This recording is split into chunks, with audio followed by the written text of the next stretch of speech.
पद्मिनी एकादशी व्रत कथा। पौराणिक कथा के अनुसार त्रेता युग में महिष्मतिपुरी राज्य में कृतवीर्य नाम का एक राजा था। कृतवीर्य की 1000 पत्नियां थी, लेकिन उनमें से किसी से भी कोई संतान न थी। राजा कृतवीर्य के बाद महिष्मतिपुरी का शासन संभालने वाला कोई न था। इसको लेकर राजा परेशान था। उन्होंने हर प्रकार के उपाय कर लिए, लेकिन कोई लाभ नहीं हुआ। राजा ने सम्मान पूर्वक ब्राह्मणों को बुलाया और पुत्र की प्राप्ति के लिए यज्ञ कराए, किंतु सब व्यर्थ रहे। जिस प्रकार दुखी मनुष्य को भोग निरस मालूम पड़ते हैं, उसी प्रकार राजा को भी अपना राज्य पुत्र बिना दुखमय प्रतीत होता था। इसके बाद राजा कृतवीर्य ने तपस्या करने का निर्णय लिया। उनके साथ उनकी एक पत्नी पद्मिनी भी वन जाने के लिए तैयार हो गई।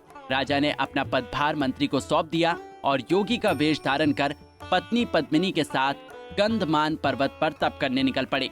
कहा जाता है कि पद्मिनी और कृतवीर्य ने 10,000 साल तक उस स्थान पर तप किया, फिर भी पुत्र रत्न की प्राप्ति नहीं हुई। राजा की देह मात्र हड्डियों का ढांचा ही रह गया था। ये देख पद्मिनी ने श्रद्धा पूर्वक महासती अनुसुईया से पूछा, मेरे स्वामी को तप करते हुए 10,000 वर्ष व्यतीत हो गए, किंतु अभी तक प्रभु प्रसन्न नहीं हुए हैं जिससे मुझे पुत्र प्राप्त हो। इसका क्या कारण है? पद्मिनी की बात सुनकर देवी अनुसुईया ने कहा, अधिक मास जो कि 36 माह बाद आता है और सभी मासों में महत्वपूर्ण माना जाता है, उसमें शुक्ल पक्ष की एकादशी का व्रत रखकर भगवान विष्णु का पूजन करने से तुम्हारी मनोकामना अवश्य पूरी होगी। श्री हरि विष्णु प्रसन्न होकर तुम्हें पुत्र रत्न अवश्य देंगे। तत्पश्चात देवी अनुसुईया के कहे अनुसार पद्मिनी ने मलमास के शुक्ल पक्ष की एकादशी का व्रत विधि विधान से किया और रात्रि में जागरण किया। इससे प्रसन्न होकर भगवान विष्णु ने उसे पुत्र प्राप्ति का आशीर्वाद दिया। उस आशीर्वाद के कारण पद्मिनी के घर एक बालक का जन्म हुआ, जिसका नाम कार्तवीर्य रखा गया। पूरे संसार में उसके जितना बलवान कोई न था।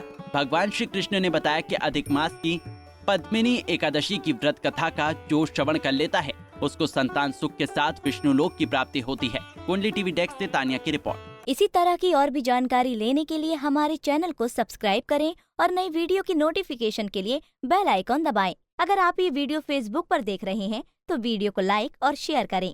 साथ ही अपनी राय कमेंट बॉक्स में जरूर बताएं। धन्यवाद।